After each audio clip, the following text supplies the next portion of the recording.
बहू की पंचायत बैठी, शुरू हुआ वाद विवाद। दोनों के चेहरे कमतमाए जैसे हो कोई खास विवाद।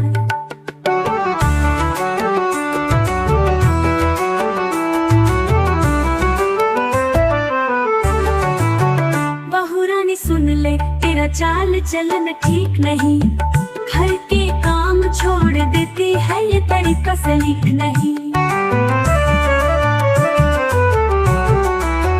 बहू रानी सुन ले, तेरा चाल चलन ठीक नहीं, घर के काम छोड़ देती है ये तरीका सलीक नहीं। अम्मा जी थोड़ा वक्त खुद के लिए भी चाहिए, घर में सब काम समेट लूं पर सांस तो लेने दीजिए।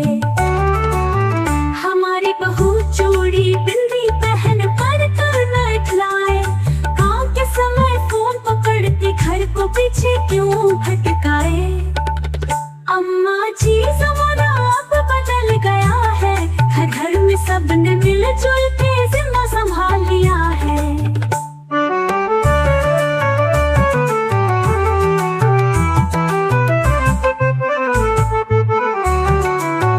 दोनों का चलता रहा यूं ही कहा सुनी का दौर, कभी सास आगे बढ़े तो कभी बहू का जोर।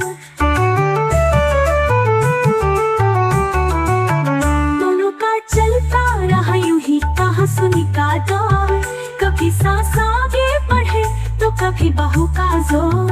फिर आ गई पड़ोस की चाची, सुलझाने की ठानी बात बोली, तुम दोनों समझो न रहे झगड़े की बात।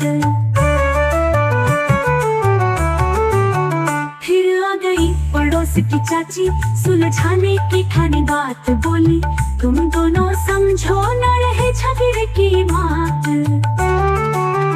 सास बहू ने सोचा फिर झगड़े का क्या है फायदा, मिलकर जो घर संवारेंगे वही असली है जज्बा। फिर आ गई पड़ोस की चाची, सुलझाने की ठानी बात बोली, तुम दोनों समझो न रहे झगड़े की बात।